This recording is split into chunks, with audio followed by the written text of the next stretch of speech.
Digital পাঠশালার পক্ষ থেকে তোমাদের সবাইকে অনেক স্বাগতম।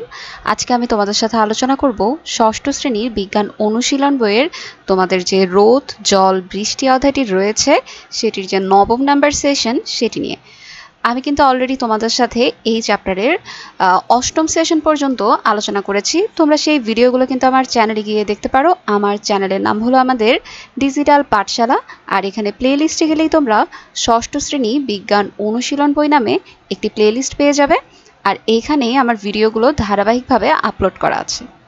আর অবশ্যই সাবস্ক্রাইব করে বেল আইকনটি ক্লিক করে রাখবে। চলো তাহলে আজকের সেশনটি শুরু করি। নবম সেশন। এই সেশনের শুরুতেই তোমরা আগের দিন বাসায় যে পরীক্ষা করেছো তা একটু আলোচনা করে দেখো তো। অ্যাসিড দেওয়ায় গাছের পাতায় কি পরিবর্তন দেখেছো তা পাশের বন্ধুর সাথে শেয়ার করো, ক্লাসের বাকিদের সাথেও শেয়ার করো। সবার ফলাফল কি মোটামুটি মিলে যাচ্ছে? পাশের বন্ধুর সাথে মিলে অনুসন্ধানী পাঠ বই থেকে অ্যাসিড বৃষ্টির অংশটুকু পড়ে নাও।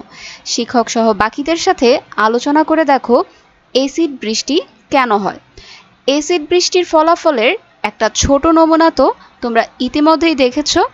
লম্বা সময় ধরে এমন হলে উদ্ভিদ সহ জীব বৈচিত্র্যের উপর কেমন প্রভাব পড়বে তা তো অনুমানই করতে পারছো। লম্বা সময় এই বৃষ্টির আর কি প্রভাব পড়ে তাও দেখে নাও। তোমাদের কি এই বিষয়ে কিছু করার আছে? চিন্তা করে দেখো তো। আগের সেশনের কথা অনুযায়ী গ্রিনহাউস গ্যাস বাড়ানোর পেছনে আমাদের ভূমিকা কেমন তা নিয়ে তুমি আর তোমার বন্ধুরা নিশ্চয়ই যথেষ্ট তথ্য জোগাড় করেছো। এবার একটু দলে ভাগ হয়ে আলোচনা করে দেখো দলের বাকিদের মত কি। সবার পাওয়া তথ্য একত্রে করে সবগুলো কারণ যাচাই বাছাই করে দেখো। এবার সবচেয়ে গুরুত্বপূর্ণ 5টি কারণ শনাক্ত করো, যেগুলো আমরা চাইলে খুব সহজেই প্রতিকার করতে পারি, বা সবসময় নিজেরা না পারলেও অন্যদের বোঝাতে অন্তত পারি, যাতে সবাই সবার জায়গা থেকে নিজের আচরণে পরিবর্তন আনে। সবাই মিলে একটা পরিকল্পনা দাঁড় করিয়ে ফেলতে পারো। এরপর নিচে তোমাদের চিন্তাগুলো গুছিয়ে লিখে রাখো। এখন আমরা এই ছকটি ফিল আপ করব। আমাদের যে 5টি কাজের জন্য বাতাসে গ্রিনহাউস গ্যাস বেড়ে যায় আর কিভাবে এর সমাধান করা সম্ভব। তাহলে আমরা প্রথম যে কাজটি করি সেটি হলো শিল্প কারখানায় তেল, গ্যাস ও কয়লা পোড়ানোর ফলে প্রচুর পরিমাণে কার্বন ডাই অক্সাইড বায়ুমণ্ডলে নির্গত হয়। কার্বন ডাই অক্সাইড হলো প্রধান গ্রিনহাউস গ্যাস, যা তাপ ধরে রাখে এবং পৃথিবীর উষ্ণতা বৃদ্ধি করে। আর এটির সমাধান কিভাবে করা যায়?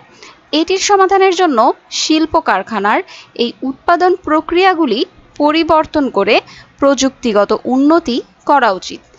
এতে যে উৎপাদন পদ্ধতি ব্যবহার করা হচ্ছে সেগুলির কার্বন নির্গমন প্রতিরোধী হওয়ার পরামর্শ দেওয়া উচিত। এরপর ক্রমবর্ধমান জনসংখ্যার চাহিদা পূরণে নতুন বসতি স্থাপনের জন্য বন উজাড় করা হচ্ছে, ফলে বায়ুমণ্ডলে কার্বন ডাই অক্সাইডের পরিমাণ বৃদ্ধি পায়। আর এটি কিভাবে নিয়ন্ত্রণ করা যায়? বনায়ন বৃদ্ধি, টেকসই নগর পরিকল্পনা এবং জনসংখ্যা নিয়ন্ত্রণের মাধ্যমে বন উজাড় রোধ করা সম্ভব।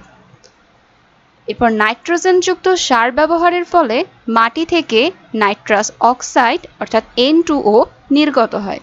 এই নাইট্রাস অক্সাইড কার্বন ডাই অক্সাইডের চেয়েও অনেক বেশি তাপ ধরে রাখে। আমাদের উচিত নাইট্রোজেনযুক্ত সারের ব্যবহার সীমিত করা এবং সারের সঠিক পরিমাণ এবং সঠিক সময়ে প্রয়োজনীয়ভাবে প্রয়োগ করা।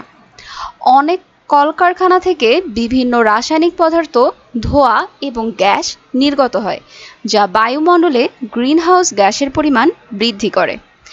ধোঁয়া ও ক্ষতিকর গ্যাস নির্গমন কমিয়ে পরিবেশ বান্ধব প্রযুক্তি ব্যবহার করা।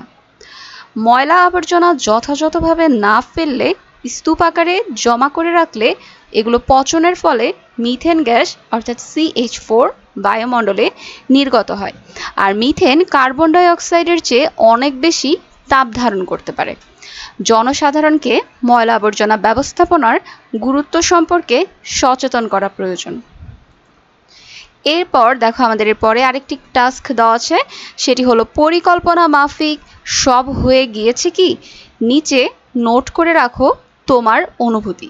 এখানে আমাদের 3টি প্রশ্ন দেওয়া আছে, আমরা এই 3টি প্রশ্নের উত্তর দেখব। প্রথম প্রশ্নটি হলো, তোমাদের দলের পরিকল্পনা কি ছিল?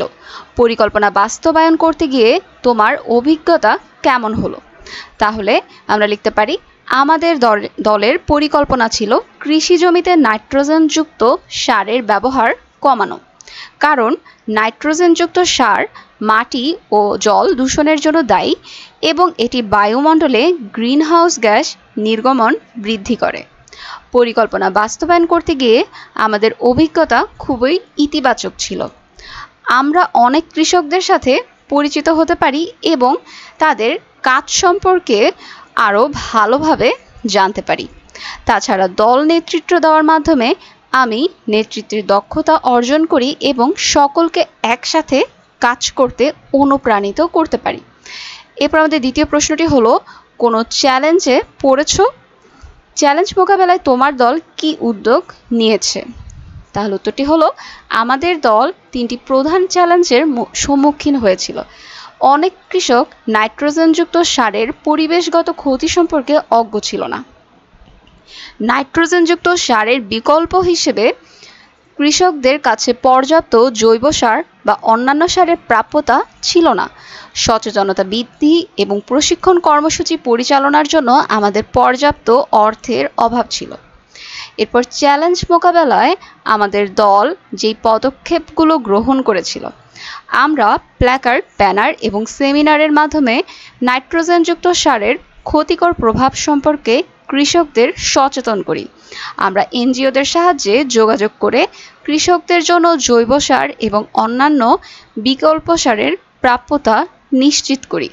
আমরা আমাদের শিক্ষক, বন্ধুবান্ধব এবং পরিবারের কাছ থেকে অনুদান সংগ্রহ করি।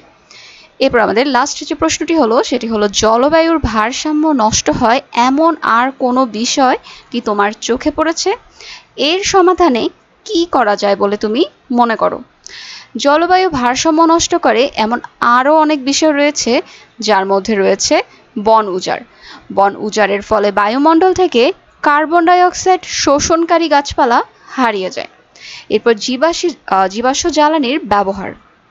জীবাশ্ম জ্বালানি পোড়ানোর ফলে বায়ুমণ্ডলে গ্রিনহাউস গ্যাস নির্গত হয়। এরপর শিল্প কারখানার থেকে বিভিন্ন ক্ষতিকর রাসায়নিক পদার্থ, ধোঁয়া এবং গ্যাস বায়ুমণ্ডলে নির্গত হয়। যানবাহনের ধোঁয়া বায়ু দূষণের একটি প্রধান কারণ। এছাড়া হচ্ছে প্লাস্টিকের অপব্যবহার।